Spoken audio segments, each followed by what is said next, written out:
அடுத்து 6வது நாள்லேருந்து 10வது நாள் வரைக்கும் கருவேப்பிலையும் ப்ளஸ் பிரண்டையும் வந்துட்டு கொடுக்கணும். ஓகேங்களா? இது எதுக்கு அப்படின்னா, கருப்பையில அதாவது கர்ப்பப்பையில இருக்கக்கூடிய பூச்சி இந்த மாதிரி விஷயங்கள்ல இருந்துச்சு அப்படின்னா, அதை வந்துட்டு சாகடிக்கிறதுக்காக இதை கொடுக்கறது. ஓகேங்களா?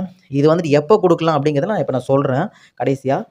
அடுத்து வந்து பார்த்தீங்கன்னா, அடுத்து 10வதுலேருந்து 15வது நாள் அடுத்த 5 நாளைக்கு வந்துட்டு என்ன கொடுக்கணும் அப்படின்னா, முருங்கைக்கீரை. ஓகேங்களா? நல்லா முருங்கைக்கீரை கொழுந்து இலைய நல்லா பறிச்சுட்டு வந்து முருங்கைக்கீரையை வந்துட்டு கொடுக்கணும். இது எதுக்கு அப்படின்னா, இரும்பு சத்தை வந்துட்டு அதிகப்படுத்துறதுக்கு.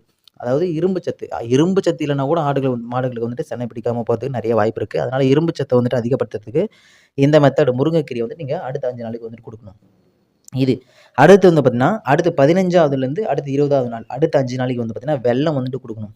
வெல்லம் வந்துட்டு பார்த்தீங்கன்னா, மண்டை வெல்லம் தான் கொடுக்கணும். அதாவது கரும்பு சாறுலேருந்து உற்பத்தி பண்ணக்கூடிய வெல்லம் மட்டும் தான் கொடுக்கணும். ஓகேங்களா? வேற சர்க்கரை இதெல்லாம் எதுவுமே கொடுக்கக்கூடாது. கரும்பு சாறுலேருந்து உற்பத்தி பண்ணுறாங்க பார்த்தியா, அச்சு வெல்லம். அதை மட்டும் தான் நீங்கள் கொடுக்கணும். இதை நீங்கள் எப்படி கொடுக்கலாமா, அப்படியே கட்டி கட்டியெல்லாம் கொடுக்கக்கூடாது. பச்சை